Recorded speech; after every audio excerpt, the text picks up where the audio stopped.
Guys welcome to my mini blog. ఈరోజు నేను చెప్పేది ఏంటంటే చేపల పులుసు. సింపుల్గా ఉంటుంది, ప్రాసెస్ చేసుకోండి, బాగుంటుంది.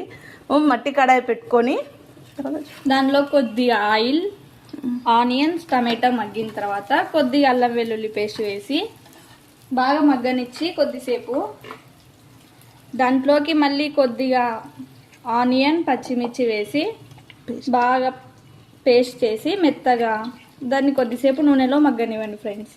తర్వాత ఒక చిన్న గిన్నె తీసుకొని దాంట్లో చేపలు, కొద్దిగా ఉప్పు, పసుపు, కారం, కొద్దిగా ఆయిల్ వేసుకోండి ఫ్రెండ్స్.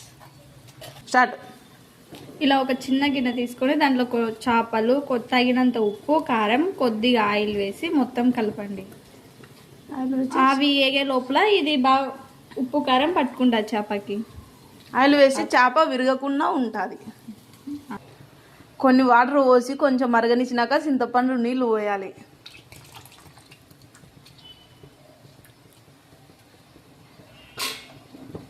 బాగా కలిపుకాల, పావు గంట ఉడకనియాలి బాగా. అది బాగా ఉడికిపోయిన తర్వాత చేపలు వేయాలి.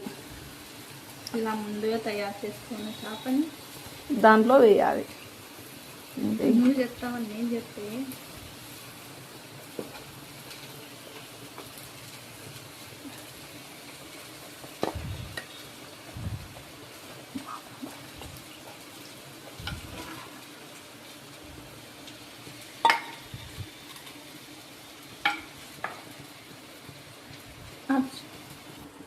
కొన్ని ధనియాలు, వెల్లుల్లి, ఒట్టిమిరపకాయలు, మెంతులు బాగా వేయించుకోవాలి దొరదొరగా.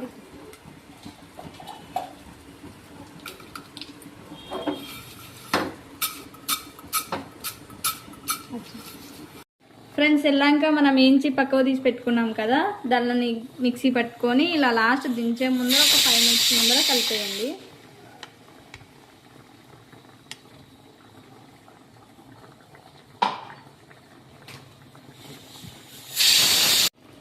లాస్ట్న ధనియాల పొడి వేసి కొత్తిమీర వేసి బాగా కలుపుకొని ఫ్రెండ్స్. తర్వాత ఆయిల్ వేసినందుకు ఒక్క ముక్క కూడా విరగకుండా వచ్చింది. సూపర్ వచ్చింది. చేపల పులుసు మాత్రం ట్రై చేసి కామెంట్ రూపంలో నాకు తెలియజేయండి. సబ్స్క్రైబ్ చేసుకోండి ఫ్రెండ్స్. బాయ్.